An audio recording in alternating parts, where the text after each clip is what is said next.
In the 48 years since I was first ambushed by Jesus in a little chapel in the Allegheny Mountains of western Pennsylvania, and in literally the thousands of hours of prayer, meditation, silence, and solitude over those years, I am now utterly convinced that on Judgment Day, the Lord Jesus is going to ask each of us one question, and only one question. Did you believe that I loved you? That I desired you? That I waited for you day after day? That I longed to hear the sound of your voice? The real believers there will answer, yes, Jesus. I believe in your love, and I tried to shape my life as a response to it. But many of us who are so faithful in our ministry, in our practice, in our church going, are going to have to reply, well, frankly, no, sir. I mean, I never really believed it.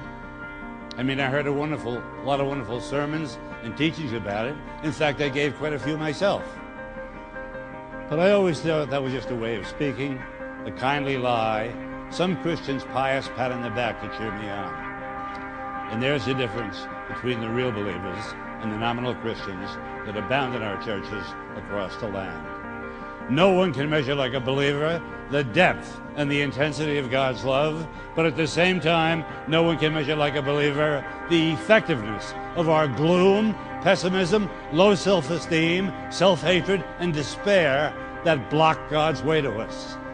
Do you see why it is so important to lay hold of this basic truth of our faith? Because you're only going to be as big as your own concept of God. Remember the famous line of the French philosopher Blaise Pascal? God made man in his own image, and man returned the compliment. We often make God in our own image, and he wants us to be as fussy, rude, narrow-minded, legalistic, judgmental, unforgiving, unloving as we are.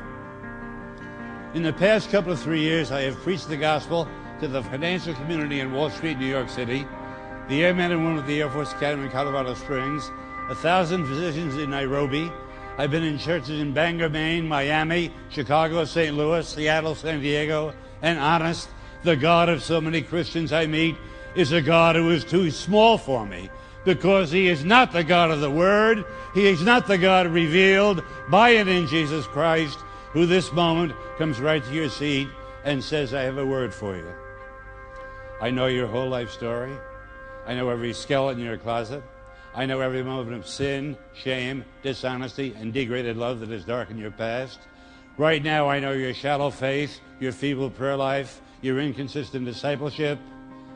And my word is this: I dare you to trust that I love you just as you are and not as you should be, because you're never going to be as you should be.